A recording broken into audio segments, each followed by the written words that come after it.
Marlene, thank you very, very much. When I listen to Marlene, I very often don't quite feel so embarrassed when I cry when I'm lecturing students.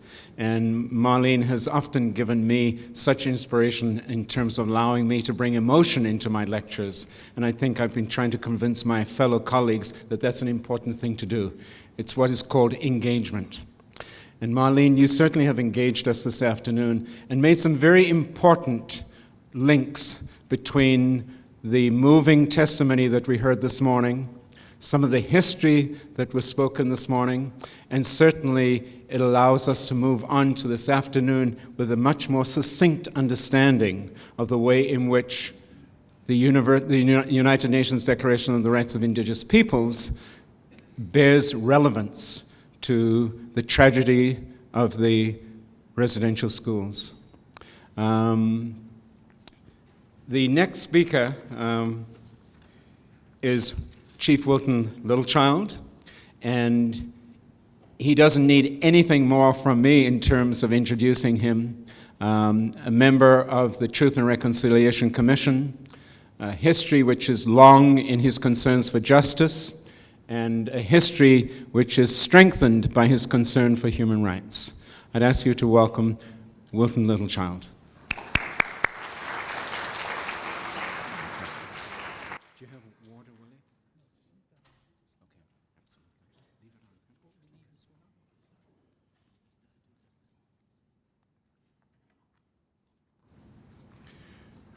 Thank you very much. I too want to thank the doctor for her presentation, in particular when she said the path of reconciliation runs through the land. I think that's something I will remember from here on out. Just as we link arms together in our way, we have the sweetgrass. And you know the sweetgrass has 3 braids. And each of those braids in our teachings represents something. But when it's braided together, it represents unity and strength. So this afternoon, I'm going to try to make a similar link, like the 3 braids in the sweetgrass, the link between the residential school history, reconciliation, and the UN Declaration on the Rights of Indigenous Peoples. As some of you know, we've tried to ensure this link is understood. I remember stating out at the outset how difficult I thought it would be for me as a former student for 14 years in residential schools, but also as a chief, to work on reconciliation when there were daily violations of our treaty number 6, and thereafter treaties 6, 7, and 8. Seeing the daily violation of treaty, I thought this is going to be a real challenge to promote reconciliation in view of that. I found that so because, very importantly, the inclusion of treaties in the UN Declaration. When Canada finally supported and endorsed the UN Declaration, it gave me great hope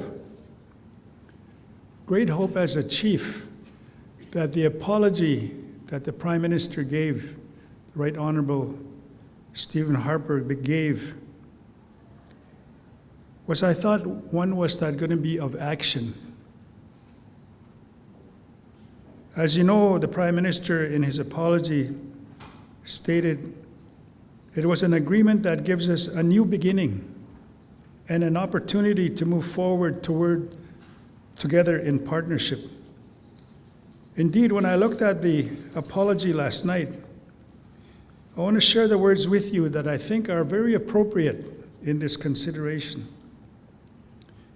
Prime Minister said, and I quote, "In moving towards healing, reconciliation, and resolution of the sad legacy of Indian residential schools, implementation of the Indian Residential School Settlement Agreement began on September 19, 2007. Years of work by survivors, communities, and Aboriginal organizations culminated in an agreement that gives us a new beginning and an opportunity to move forward together in partnership. A cornerstone of the settlement agreement is the Indian Residential Schools Truth and Reconciliation Commission. This commission presents a unique opportunity to educate all Canadians on the Indian residential school system. It will be a positive step in forging a new relationship.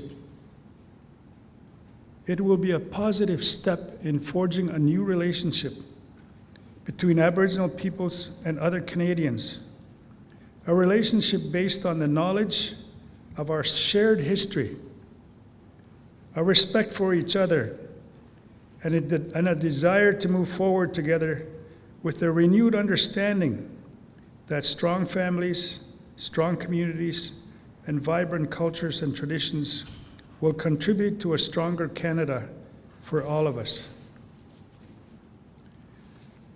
For us who went to the United Nations in 1977 on our elders' instructions to seek recognition, respect, and justice because of the treaty violations that were going on, these three events, the apology, the Truth and Reconciliation Commission,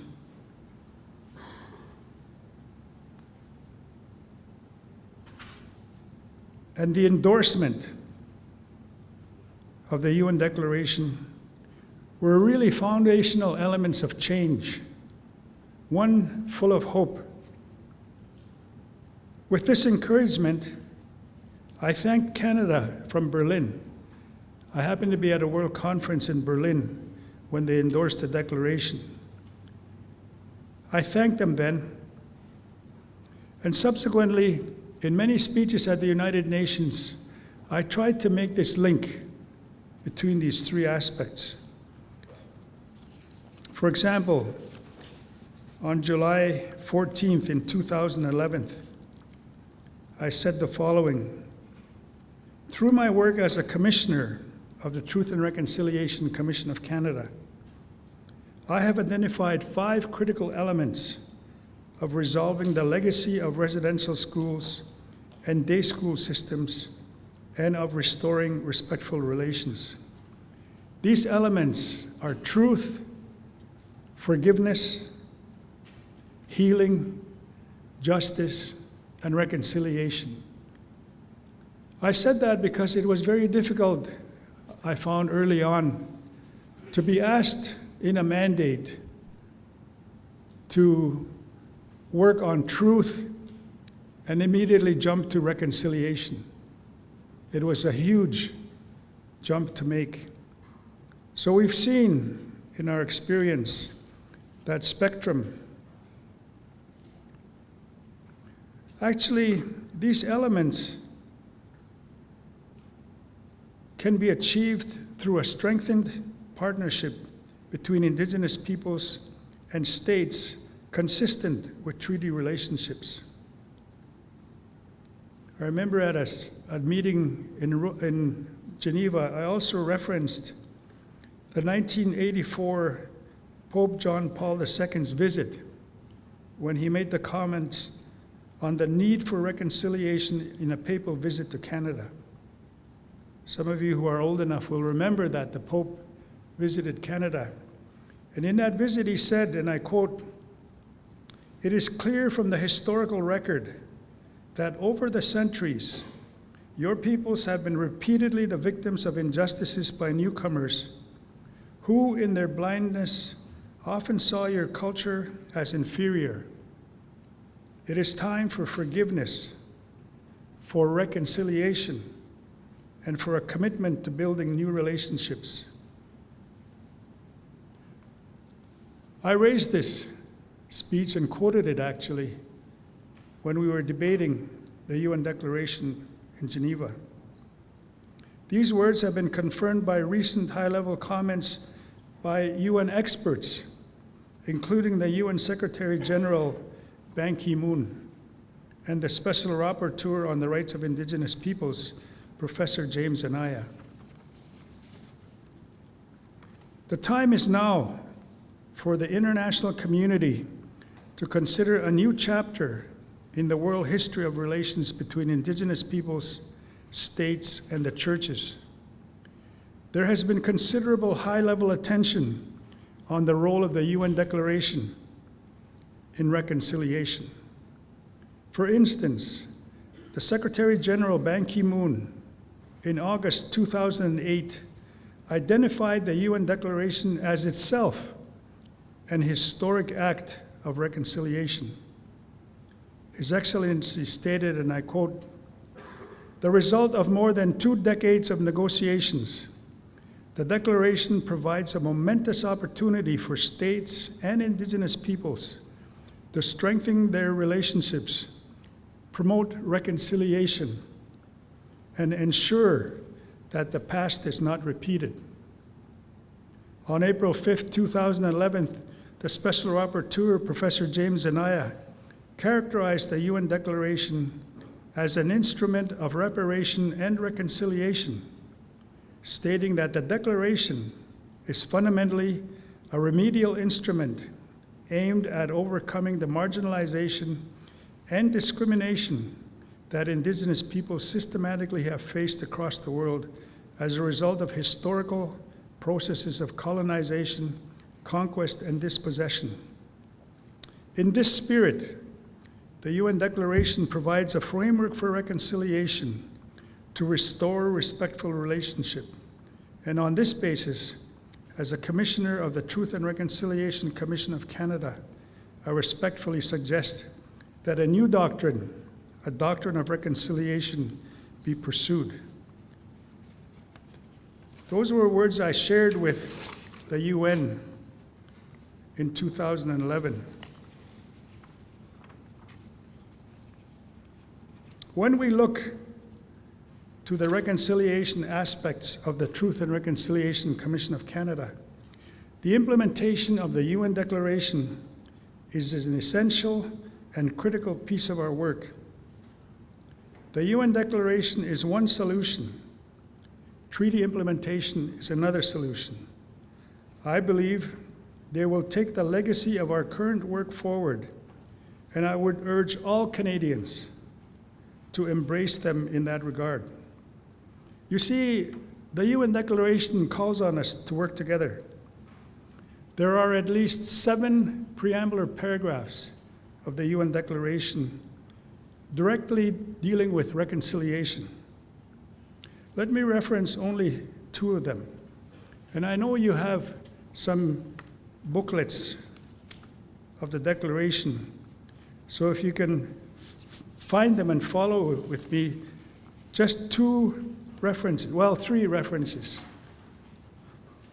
Preambular paragraph 15 says, "Considering also that treaties, agreements, and other constructive arrangements and the relationship they represent are the basis for a strengthened partnership between Indigenous peoples and states.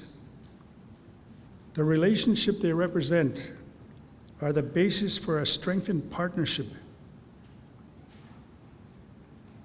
Preambular paragraph 18 continues and states, "Convinced that the recognition of the rights of Indigenous people in this declaration will enhance harmonious and cooperative relations between the state and Indigenous peoples based on the principles of justice, democracy, respect for human rights, non-discrimination, and good faith."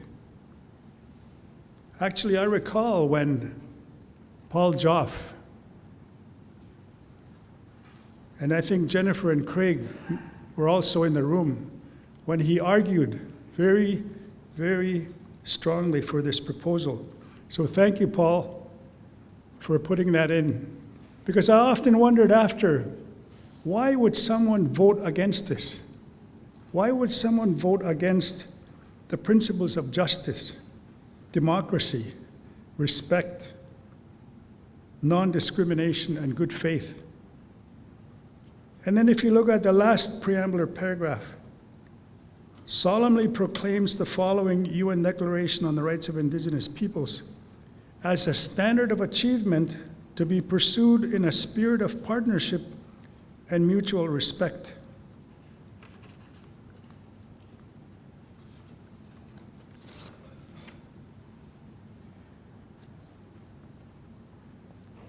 So you see, the Declaration is very instructive and keeps calling on us to work together. There are actually, at least on a preliminary review, at least 17 operational paragraphs that lay out the elements of reconciliation in the Declaration.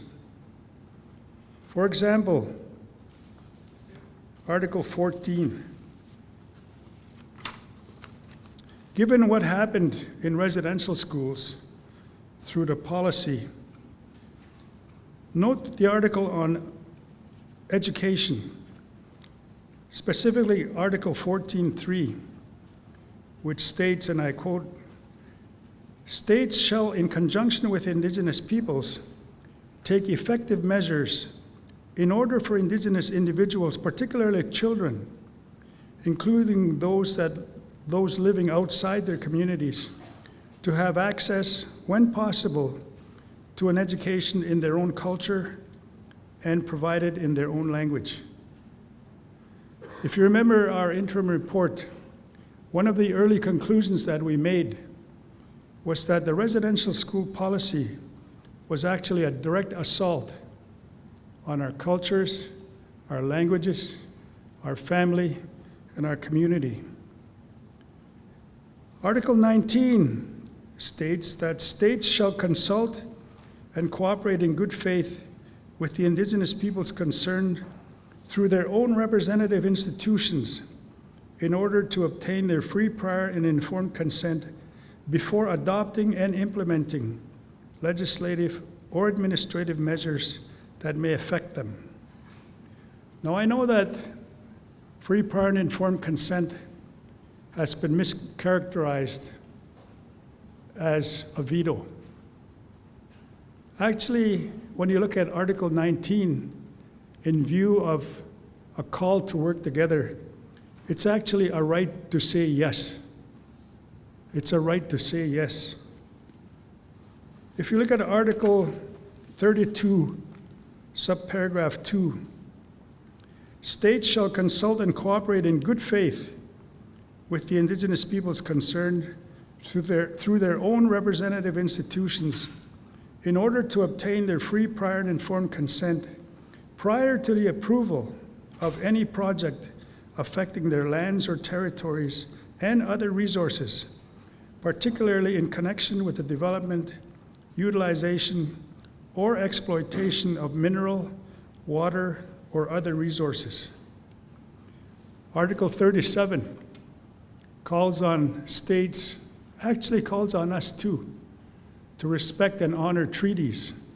And when you combine that with the Article 23 of the OAS Declaration that calls for the original spirit and intent of treaty to be considered and as understood by Indigenous peoples. And lastly, if you look at Article 46.3, the provisions set forth in this declaration shall be interpreted in accordance with the principles of justice, democracy, respect for human rights, equality, non-discrimination, good governance, and good faith. Again, when you look at that, one wonders why you would oppose that. So, this cluster of articles, the 17 articles, is actually a bundle of rights for reconciliation. Finally, let me close with two Cree words of instruction. Withaskiwin. There's a city beside my reserve back home. Sometimes or most of the time, if not all the time, called Wetaskiwin. It's actually a Cree word. It's actually Wetaskiwin, which means having good relations. Having good relations. So every time I drive through that city, it reminds me of this Cree teaching of reconciliation, because that's what the word means. The other one is Ohpintuwin. Ohpintuwin. And Andrew will know that. That means lifting each other up. Ohpintuwin. And that's what we're doing here today. And all those through the technology. By sharing this thought together today. Ohpintuwin. You see that symbol that's on the screen? The two figures in the belt, as the doctor was speaking, reminded me of an analogy I often reference. And it's to ask you, have you ever tried to walk on a railway track? Now, I know many of you are probably too young to have tried that experience, but I see some in the audience who might have tried it. And if you try to walk on a railway track by yourself, on one rail, you'll be able to do it for a while. But eventually, you'll fall off. You go back on and you try it again. But did you know that if your partner is on the next rail and you hold hands together, you can walk for miles without falling off? And that's because you're supporting each other, just as the symbol is reflected in a wampum belt. Linking our arms together, all Canadians linking our arms together, will be a positive step in forging a new relationship that the June apology of the Prime Minister called on us to do. Coincidentally, the elders in 1977, when they walked into the UN to seek a voice for Indigenous peoples, you know what they did? They linked their arms together and walked into the UN. So we've come full circle now from that. Prime Minister Harper called on us to forge a new relationship. I believe implementation of the UN Declaration will be essential for that. The apology calls on us to look at the opportunity to move forward together in partnership, but this time, not as the elders did together, but with our brothers, Indigenous people in Canada and the non-Indigenous people in Canada, linking arms together in partnership towards a stronger Canada for all of us. And that's the dream we have. No, thank you again.